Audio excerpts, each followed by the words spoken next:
Fundamental rights में हमने कुछ बेसिक चीज़ें पढ़ी, part 3 article 12 to 35 6 fundamental rights होते हैं, ये हमने पढ़ा। ओरिजिनली 7 थे, आज 6 हैं। हमने कुछ फीचर्स पढ़े फंडामेंटल राइट के, हमने आर्टिकल 12 पढ़ा, आर्टिकल 13 पढ़ा, आर्टिकल 14 भी पढ़ा, और आज हम 14 में जो हमने जो चीज़ें पढ़ी वो थी equality before law, equal protection law, rule of law, ये भी डाइसी ने दिया और उसके एक्सेप्शन।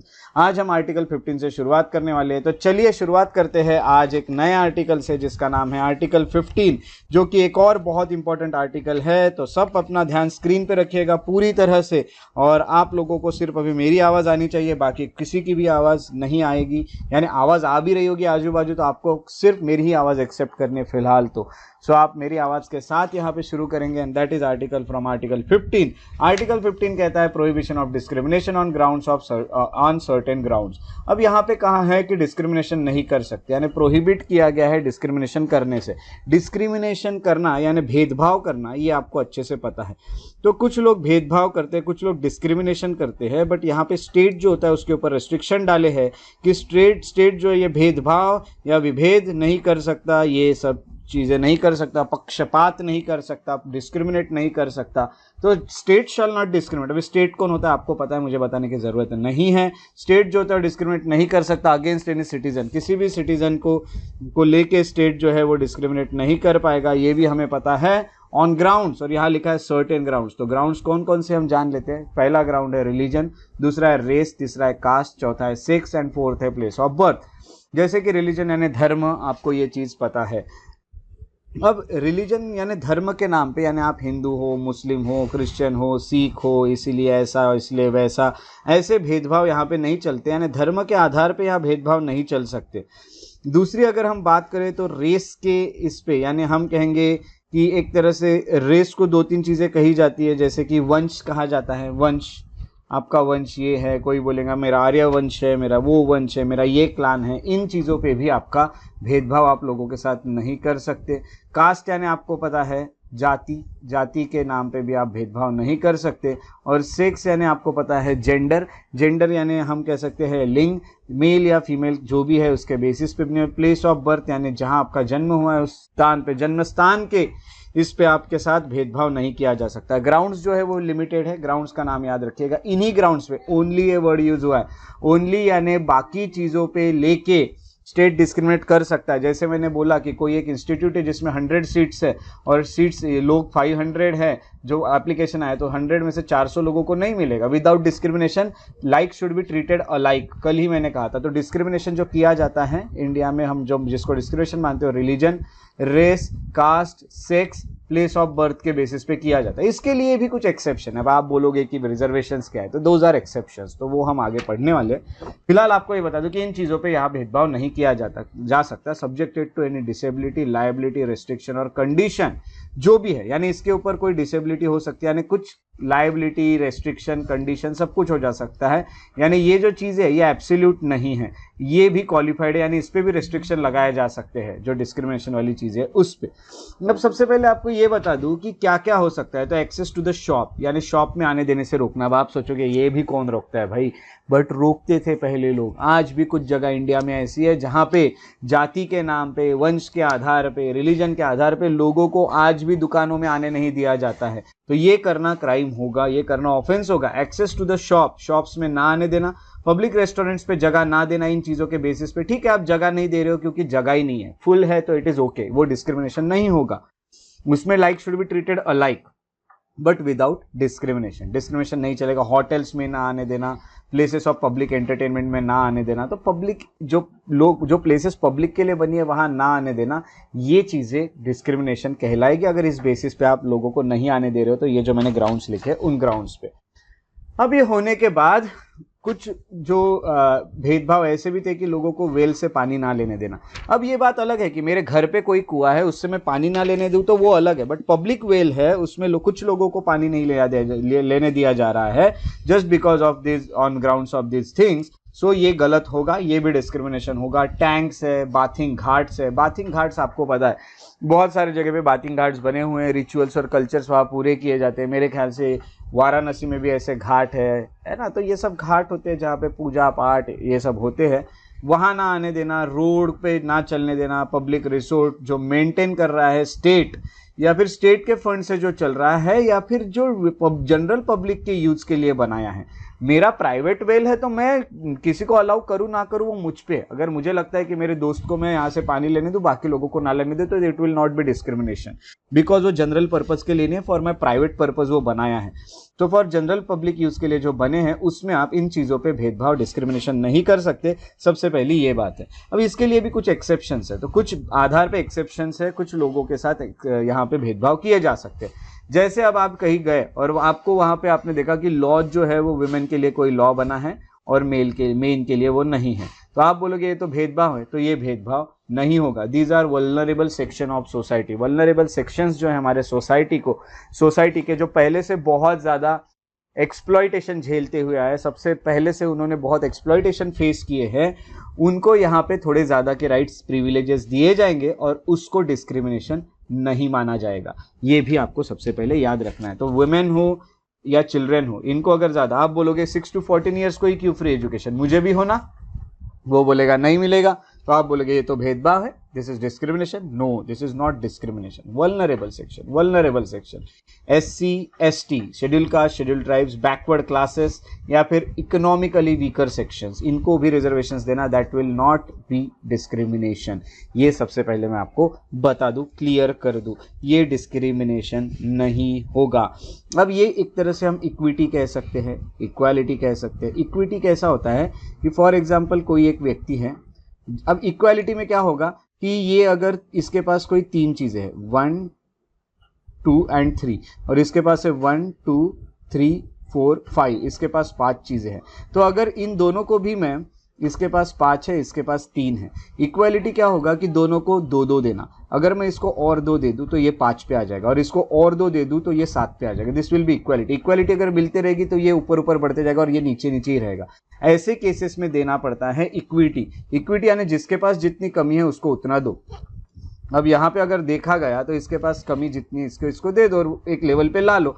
अब कमी जो है, जैसा मैं कह सकता हूँ, इसको पहले 2 दे देना, 2 चीजें, फिर ये भी 5 पे आ जाएगा। अब इक्वालिटी आप दे सकते हो। इसीलिए पहले उनको एक सेम स्टेटस पे लाना पड़ेगा जो वल्नरेबल सेक्शन है। अगर सेम स्टेटस पे सब आ गए तो फिर हम इक्वालिटी दे सकते हैं। तो इस तरह से चीजें यहाँ पे करनी होगी। So these are the exception, women, children, SC ST, backward classes, EWS, ये सब यहाँ पे एक्सेप्शन है।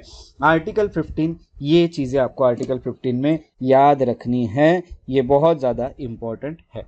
सो ये हो गया आपका आर्टिकल 15। आर्टिकल 15 में और भी कुछ चीजें मैं आपको बता देता हूं। अब यहाँ रिजर्वेशंस की बात है, इसलिए आपको रिजर्वेशन पे थोड़ी सी इंफॉर्मेशन दे देता हूं। पहले जो रिजर्वेशंस थे कॉन्स्टिट्यूशन में दिए हुए, वो SC और ST के लिए ही थे, और ये रिजर्वेशन सिर्फ 10 ईयर्स तक ही वैलिड थे। 10 ईयर्स के बाद गवर्नमेंट अगर कंटिन्यू करना चाहती तो वो कर सकती थी, और गवर्नमेंट अभी तक 20-20 साल से बढ़ाते आ रही है, और गवर्नमेंट ने 2020 में फिर से एक अमेंडमेंट करके और 10 साल के लिए रिजर्वेशंस बढ़ा दिए हैं। अब ये चीजें हुई हैं, तो SC ST के रिजर्वेशंस जो है ओरिजिनली कॉन्स्टिट्यूशन में लिखे थे, बट क्या बैकवर्ड क्लासेस की भी लिखे थे? यस, कोई बताएगा? No sir, very good. So ये सब पहले नहीं लिखे थे, तो एक मंडल कमीशन बिठाएगा, एक कमीशन बिठाएगी, कमीशन को बिठाएगा, और कमीशन ने ये बताया कि किस तरह से ये काम होगा। तो सबसे पहले मैं आपको ये बता दूं कि यहाँ पे रिजर्वेशन टू OBCs यहाँ पे एजुकेशनल इंस्टीट्यूट्स में दिए गए by 93rd amendment act of year 2005। अब 2005 में आपको ये बता देता हूँ कि ये जो रिकमेंडेशन थे ये मंडल कमीशन के थे। मंडल कमीशन ने ये कहा कि सिर्फ SC और ST जो है उनको छोड़ के और भी ऐसे लोग हैं जिनको रिजर्वेशन की बहुत ज़्यादा ज़रूरत है। अब बहुत ज़्यादा ज़रूरत है, इसमें उन्होंने ये भी कहा कि किस तरह से होगा, क्या होगा, उसके लिए 93rd कॉन्स्टिट्यूशन अमेंडमेंट एक्ट भी पास किया गया, और सेंट्रल एजुकेशनल इंस्टीट्यूट्स में रिजर्वेशंस दिए गए 2006 में OBC को भी। अब OBC को रिजर्वेशंस मिले, मंडल कमीशन के जैसे कि कहा था कि 27% रिजर्वेशन दिए जाएंगे, और उन्होंने ये भी कहा था कि जो ओवरऑल रिजर्वेशन है वो 50% से ज़्यादा नहीं जाना चाहिए। अब ये सब चीज़ें यहाँ पे उन्होंने बताई थी। तो सुप्रीम कोर्ट ने ये बताया था कि ये सब जो चीज़ें हैं ये ठीक है, आप जो भी बोल रहे हैं, बट इसमें आप लोगों ने एक क्रीमी लेयर रखना चाहिए, है ना। तो क्रीमी लेयर रखना चाहिए, ऐसा कोर्ट ने कहा था। अब सुप्रीम कोर्ट ने कहने के बाद क्रीमी लेयर वाली एक चीज़ यहाँ रखी गई। अब क्या होता है, 27% रिजर्वेशंस दिए गए जो OBC होते हैं उनको, अदर बैकवर्ड क्लासेस को। अब मेनली क्या हुआ कि क्रीमी लेयर क्या होती है। फॉर एग्जाम्पल, आपने एक चाय या फिर लस्सी पी होगी। ये जो चाय होती है या जो बटर मिल्क होता है उस पर एक लेयर होती है जिसमें क्रीम होता है। ये जो क्रीम की लेयर है, यहाँ नीचे से इस लेयर तक जो पहुंच रहे, इस लेयर पे जो लोग बैठे उनको यहाँ पे रिजर्वेशन नहीं मिलेगा और ये लेयर फिक्स की जाती है। क्रीम की जो लेयर है ये फिक्स की जाती है। क्रीम की लेयर आज फिक्स की गई है कितने लाख पे, कोई बता सकता है? वेरी गुड, 2017 से 8 लाख पर ईयर। ये जिन लोगों की family income 8 lakh per year से ज़्यादा है उन लोगों को रिजर्वेशंस नहीं मिलेंगे। तो ये क्रीमी लेयर बन गई है। नीचे की जो लेयर होती है इसे नॉन क्रीमी लेयर कहा जाता है और नीचे की जो नॉन क्रीमी लेयर है इसमें जो लोग आते हैं वो होते हैं बिलो 8 लाख पर ईयर वाले, उनको ही रिजर्वेशन दिया जाएगा ओबीसी में। तो ये सब चीज़ें हमें आज पता है। हाँ, ये उसके अलावा एक रिजर्वेशन दिया गया ईडब्ल्यूएस को भी। उसके लिए जैसा रिजर्वेशन ओबीसी के लिए दिया गया 93rd अमेंडमेंट एक्ट 2005 से, वैसे ही 103rd अमेंडमेंट एक्ट से 2019 में वीकर सेक्शंस को भी दिया जाए जो कि जनरल कैटेगरी में आते थे। अब जो जनरल कैटेगरी में आते हैं और जो इकोनॉमिकली वीक है, इकोनॉमिकली वीक यानी मैं बता दूं कि जिनके इनकम 8 लाख से कम है उन लोगों को, जनरल कैटेगरी वालों को भी रिजर्वेशंस दिए जाएंगे और वो रिजर्वेशंस 10% रिजर्वेशंस होंगे। तो ये एक और रिजर्वेशन प्रोवाइड किया है गवर्नमेंट ने by 103rd amendment act of year 2019। और आपको ये बता दूं, ये जो अमेंडमेंट था ये वाला, ये अमेंडमेंट जो है वो किसके रिकमेंडेशन पे याद रखेगा? तो मंडल कमीशन के। मंडल कमीशन ने यहाँ पे रिकमेंड किया था कि जो एजुकेशनल इंस्टीट्यूट है उसमें 27% रिजर्वेशन देना चाहिए अदर बैकवर्ड क्लासेस यानी जो जनरल में भी नहीं आते और जो एससी और एसटी में नहीं आते वो लोग ओबीसी में कंसिडर किए गए हैं। और जनरल वाले जो है उनको फिर एक और रिजर्वेशन दिया गया जिसको हम कहते हैं ईडब्ल्यूएस का रिजर्वेशन। और ईडब्ल्यूएस का जो रिजर्वेशन है वो 2019 में मिला by 103rd constitutional amendment. Creamy layer का सिर्फ अपडेट करते रहिएगा कितना लिमिट है। आज 8 लाख है, कल जाके कुछ बढ़ गया तो वो थोड़ा सा अपडेट रखिएगा। करंट अफेयर्स में खुद को अपडेट आपको हमेशा रखना चाहिए। आप ये पोर्शन पढ़ के अपने माइंड को ट्रेंड कर रहे हो, but after your mind gets trained तो आपको क्या करना है कि आपको उसको वर्क कराना है। तो वर्क कैसे कराएंगे? Through the current affairs part. So you have to work. उसके बाद हम आर्टिकल 16 की तरफ बढ़ते हैं और जब भी कोई आर्टिकल हो जाए तो मैं आपको पूछूंगा आपको क्लियर है या नहीं, तभी आपको बताना है कि जो भी है, और उसके बाद ही मैं आगे बढ़ूंगा। तो आपको तो मैंने बताया आपकी आवाज़ आती रहनी चाहिए, यू शुड बी एक्टिव, है ना, तो इन लेक्चर्स। सो उसके बाद हम आते हैं आर्टिकल 16। आर्टिकल 16 होता है equality of opportunity in public employment. एक बार फिर से बता दूं, अब मैंने जैसे आपको पिछले बार बताया ओनली ये ग्राउंड्स है, इन ग्राउंड्स के अलावा आपके साथ डिस्क्रिमिनेशन किया जा सकता है। मैंने ये आपको पहले भी बताया है। अब यहाँ पे मैंने आपको ये बताया कि आप लोगों के साथ डिस्क्रिमिनेशन किया जा सकता है ये ग्राउंड्स छोड़ के। वैसे ही यहाँ पे भी एक वर्ड है that is in public employment. Private employment की अगर बात हो तो आपके साथ इक्वालिटी ऑफ अपॉर्चुनिटी नहीं, आपको इक्वालिटी दिखाई तो भी चलेगा। प्राइवेट में ऐसी भी ओपनिंग आ सकती है only for girls, only for boys, only for ये, ओनली फॉर वो। गवर्नमेंट में निकलेगी तो पूरे के पूरे यूपीएससी की निकली है तो कोई भी उसको फिलअप कर सकता है। पब्लिक एम्प्लॉयमेंट में इक्वालिटी की अपॉर्चुनिटी देना पड़ेगा। अब जैसे कि मैंने बताया equality of opportunity for all citizen in, yes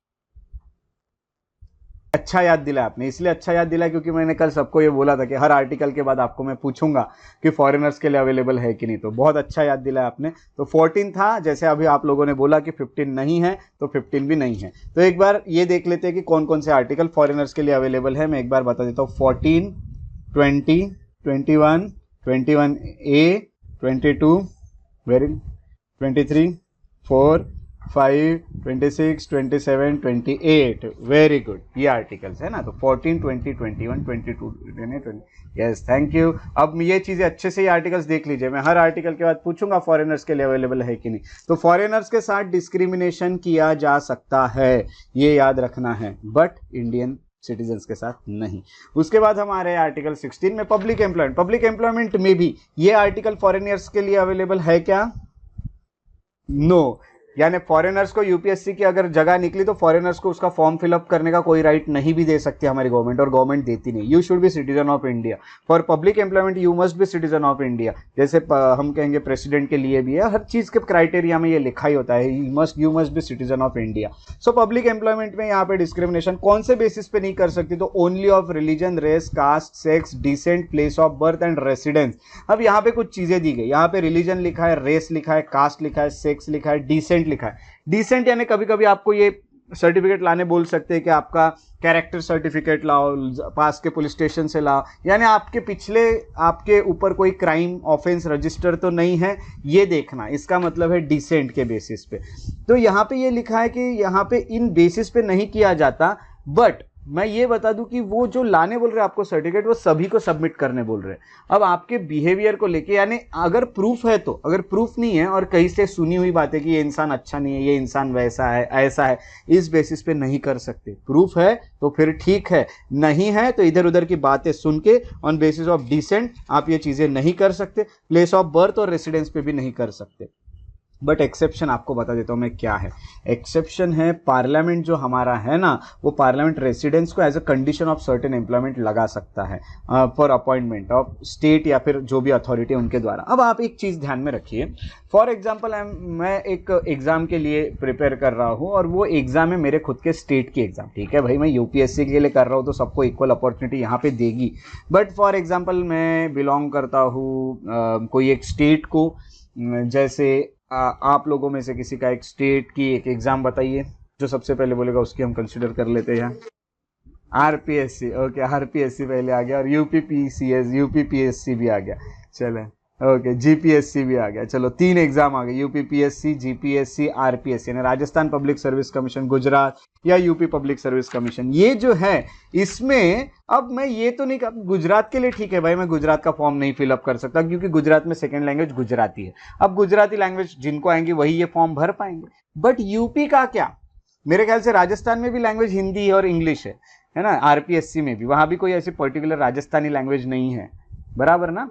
हाँ, तो वो भी फॉर्म मैं भर सकता हूँ क्योंकि मुझे भी हिंदी आती है। यूपी का भी फॉर्म भर सकता हूँ क्योंकि मुझे भी हिंदी आती है। अब भाई, अब अगर मैं और या फिर पूरे इंडिया के लोग ही ये फॉर्म भरने लग गए तो फिर यहाँ के कैंडिडेट्स का क्या होगा। तो इसीलिए इसमें डिस्क्रिमिनेशन किया जा सकता है। फिर आपको बोलेंगे जो लोग इसी स्टेट को बिलोंग करते हैं, राजस्थान के स्टेट को, उन लोगों को इतनी इतनी सीट्स उनके लिए है और 10% सीट आउटसाइडर्स के लिए, ऐसा कुछ गवर्नमेंट फिर प्रोविजन रखती है। मेरे ख्याल से आपके स्टेट में जो ऐसे स्टेट्स है 10% के आसपास ही रहता है आउटसाइडर्स के लिए, बराबर।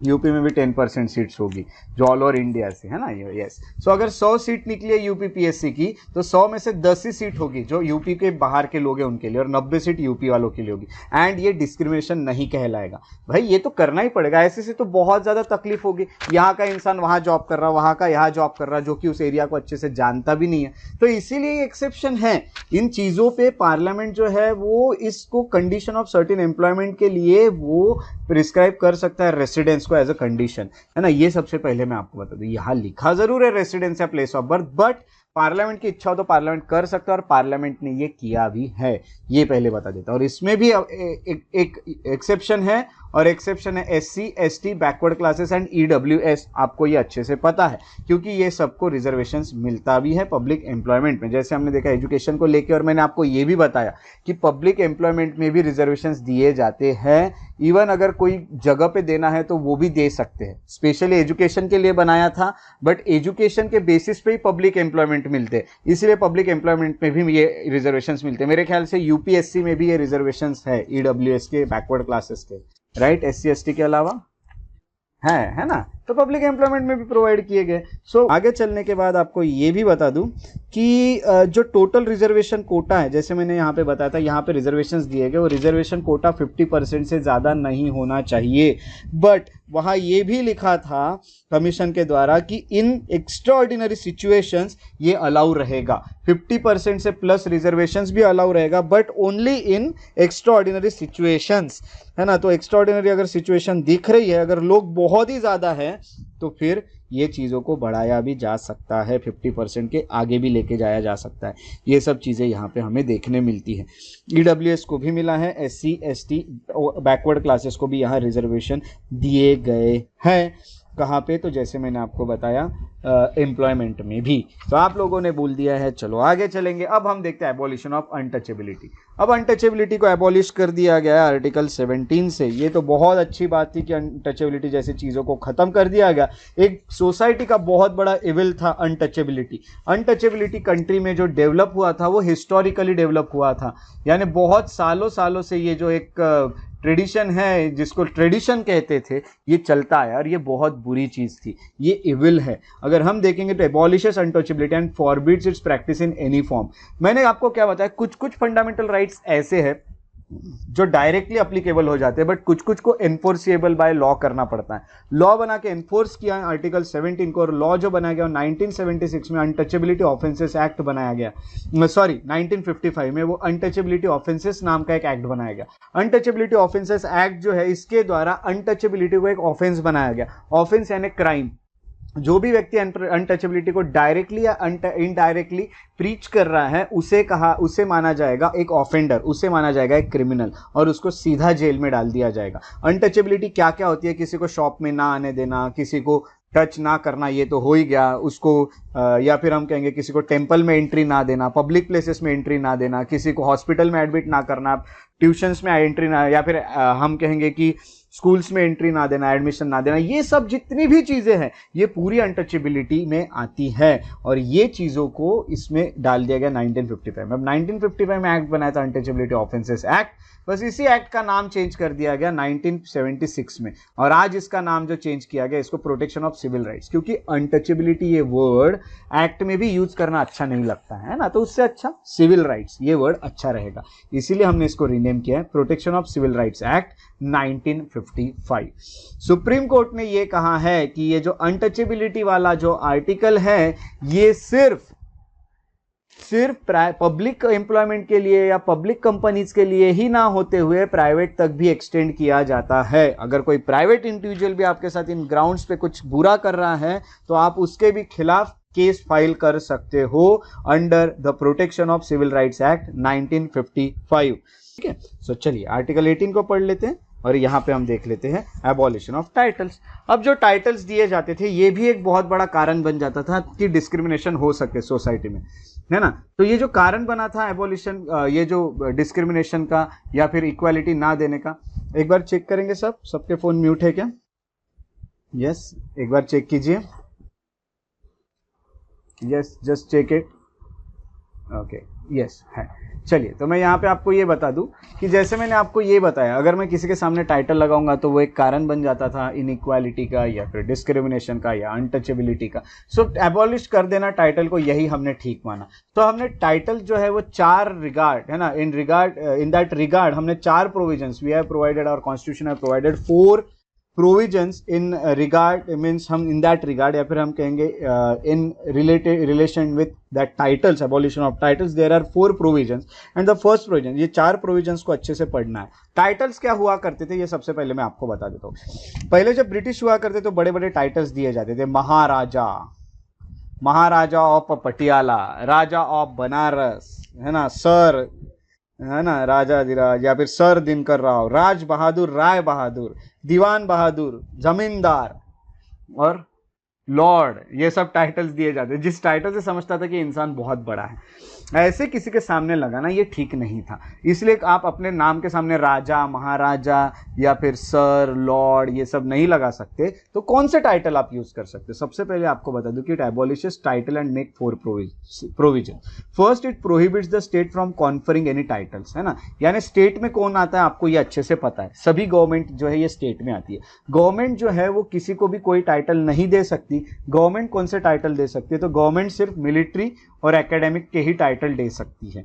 मिलिट्री यानी अपने नाम के सामने आप मेजर लगा रहे हो, आप जनरल लगा रहे हो, आप कर्नल लगा रहे हो, इस तरह के जो टाइटल्स है इट इज अलाउड। उसके अलावा एकेडमिक्स यानी आपके नाम के सामने आप डॉक्टर लगा रहे हो, एडवोकेट लगा रहे हो, या आप जो भी लगा रहे हो, ये सब चीजें, ये एग्जाम्पल्स मैंने बताएं, ये सब अगर आप लगा रहे हो तो it is allowed, because these are academic titles and these are military titles. ये सिर्फ अलाउड है। और ये जो एबॉलिशन ऑफ टाइटल है, ये सिटीजन हो या फॉरेनर हो, दोनों के लिए एबॉलिश कर दिया गया है। अब मैं आपको ये भी बता दूं कि ये जो राइट है article 18, it is not available to foreigners but it is applicable to foreigners. मैं ये बोलना चाहूंगा, यानी फॉरेनर्स को आप इसके लिए नहीं, बट फॉरेनर कोई इंडिया में टाइटल यूज कर रहा है तो आप उसको यूज नहीं करने दोगे। निगेटिवली फॉरेनर्स के लिए अवेलेबल है, जैसे ये अनटचेबिलिटी वाला फॉरेनर्स के लिए निगेटिवली इसलिए अवेलेबल है क्योंकि फॉरेनर्स भी इंडिया में आके अनटचेबिलिटी नहीं दिखा सकते हम लोगों को। वैसे ही एबॉलिशन यानी इनको प्रोटेक्ट नहीं कर रहे हैं फॉरेनर्स को, बट फॉरेनर्स को ये करने से रोक रहा है। फॉरेनर्स भी टाइटल यूज नहीं कर सकते इंडिया में। ये है। अब सबसे पहले मैं आपको ये बता दूं, it prohibits a citizen of India from accepting any title from foreign state.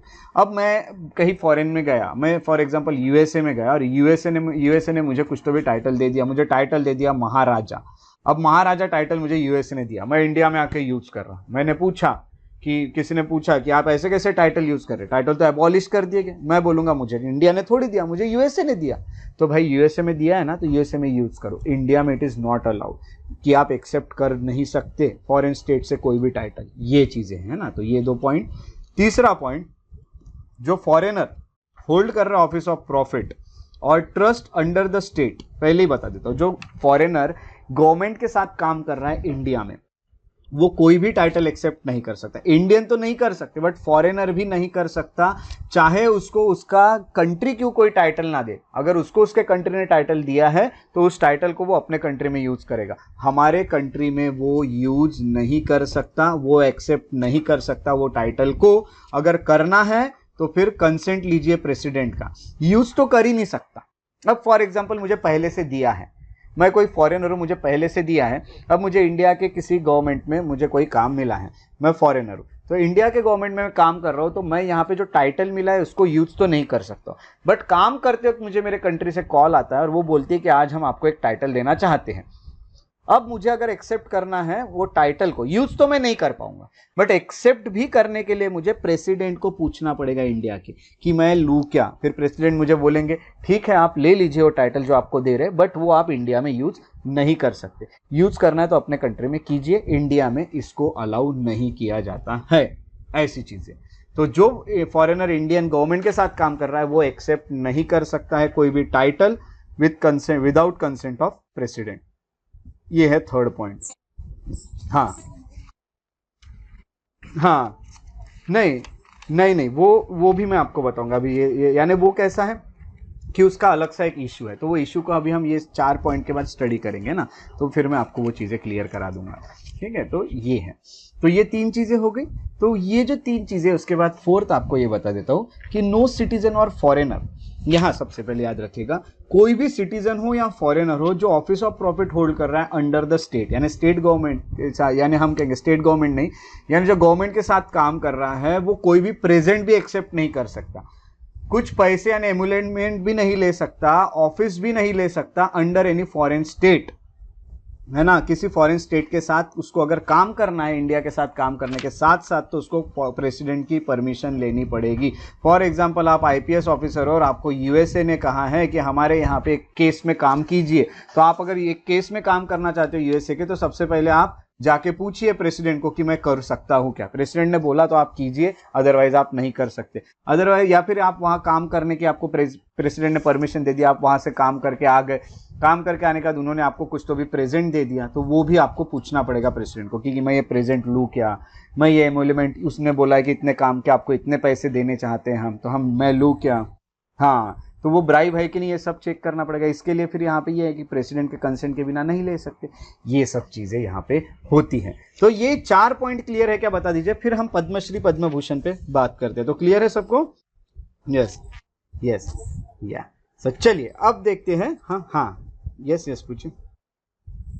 हाँ, सर जो लिया था वो उन्होंने जैसे जलियांवाला बाग में त्याग दिया था, बट आपको ये बता दूं कि ब्रिटिश के वक्त ये अलाउड था। जब से ये कॉन्स्टिट्यूशन बना, यानी आफ्टर हम कहेंगे 1950 के बाद ये एबॉलिश कर दिए गए। पहले ले सकते थे, इवन जो हम कहेंगे कि पहले जो भी टाइटल मिले हैं, जैसे रविंद्रनाथ टैगोर जी जो है उनको भी सर का मिला था, नाइटहुड, तो ये सब वो ले सकते थे उस टाइम पे, बट आज कोई भी नहीं ले सकता।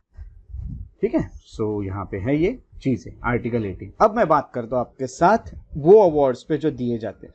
अब सबसे पहले मैं ये बता दूं कि 1996 की बात है, सुप्रीम कोर्ट ने ये बोला कि नेशनल अवार्ड जो है, अब केस कैसे चली कि लोगों को जिनको भारत रत्न मिल गया अपने नाम के सामने भारत रत्न यूज कर रहे थे, पद्म विभूषण, पद्म भूषण, पद्मश्री, ऐसे वर्ड यूज कर रहे थे। सुप्रीम कोर्ट ने कहा कि ये वॉयलेटिव नहीं है।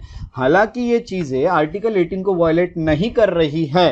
अगर आप आपके नाम के सामने टाइटल यूज करो तो इन चीजों का, देखिए टाइटल की बात कर रहा हूँ, आप अगर नाम के बाद लिख रहे तो सब चीजें चलती है। जैसे मैं अगर मेरे नाम के बाद सर लिख रहा हूँ तो इट इज अलाउड, ये पहले ही बता देता हूँ। बट अगर मैं नाम के पहले सर लिख रहा हूँ so it is not allowed. ये टाइटल है, नाम के बाद तो लिखेंगे ही, ये सब चीज़ें हैं। अब इसमें भी आपको बता देता हूँ कि आर्टिकल 18 जो होता है एबॉलिशन ऑफ टाइटल्स, इसमें पद्मश्री, पद्म भूषण, पद्म विभूषण, इनको आप यूज कर सकते हैं कि ये केस जब हुई तो सुप्रीम कोर्ट ने कहा कि यूज आप जरूर कर सकते हो, बट एक वर्ड याद रखिएगा, अगर आप इनको अगर इसका गलत इस्तेमाल कर रहे हो, यानी ये कहूंगा कि however it also rule that they should not be used at suffix और prefix to the names of the awardees, otherwise they should forfeit the award, है ना। तो इन्होंने क्लियर क्या किया कि आप नाम के पहले भी और नाम के बाद भी इन टाइटल्स को यूज नहीं कर सकते। एकेडमिक वाला जो है सर, वो एकेडमिक में अभी एक टीचर को सर कहा जाता है, इसलिए वो लोग नाम के बाद सर लिख सकते हैं, वो एकेडमिक तरह से कंसिडर किया जाता है, बट टाइटल में प्रेफिक्स में उसे यूज नहीं किया जा सकता। बट उन्होंने ये कहा कि आप फालतू का उसे यूज मत कीजिए, है ना। कहीं कहीं पे आप लिख रहे हो तो इट इज ओके, बट आप हर बार लिख रहे हो, कभी भी नाम जो भी आपका लिख रहे हो उसके सामने पद्मश्री, पद्म विभूषण ये लिखे जा रहे हो, सो ये नहीं चलेगा। ये सुप्रीम कोर्ट ने कहा, अगर आप ऐसा करोगे तो आपका अवार्ड भी छीन लिया जाएगा, ऐसा बोला। अब एक गवर्नमेंट आई 1954 में, बताता हूँ 1954 में ये नेशनल अवार्ड शुरू हुए थे। ये नेशनल अवार्ड्स की शुरुआत 1954 में हुई। एक गवर्नमेंट आई जिसको कहा जाता है जनता पार्टी। जनता पार्टी ने 1977 में अवार्ड्स ही बंद कर दी। जनता पार्टी बोले कि ना रहेगा बांस ना बजेगी बांसुरी, बंद नेशनल अवार्ड। बट 1980 में फिर से नेशनल अवार्ड्स को शुरू किए गए बाय इंदिरा गांधी गवर्नमेंट। इंदिरा गांधी जी की जो गवर्नमेंट थी वहां से फिर से अवार्ड शुरू हुए और आज भी अवार्ड्स कंटिन्यू चल रहे हैं। यहाँ पे मैं आपको ये बता दूं कि जनता पार्टी ने इसे बंद करा दिया था। तो ये सब है पद्म भूषण, पद्म विभूषण, तो फालतू का यूज नहीं कर सकते। कभी कभी किसी में आप किसी फंक्शन में आपको एज ए चीफ गेस्ट बुला, उन लोगों ने लिखा है आपके नाम के सामने Padma Bhushan, Padma Vibhushan, it is okay, but आप जहां भी अपना नाम लिख रहे हैं वहां पद्म भूषण, ये पद्म भूषण XYZ, पद्म विभूषण XYZ, हाँ वहां भी लिख दिए, हाँ है ना, फॉर्म में लिख दिए, यूपीएससी के फॉर्म में लिख दिए, तो वो तो डिस्क्रिमिनेशन हो जाएगा ना। यानी यूपीएससी वालों को आप ये बता रहे कि भाई मैं पद्म भूषण हूँ, ध्यान रखो मेरा अच्छे से, ये सब अलाउ नहीं है। ये है, ठीक है। तो ये हो गया आर्टिकल 18, है ना। तो यहाँ तक के आर्टिकल्स आपके कवर होते हैं अंडर राइट टू इक्वालिटी।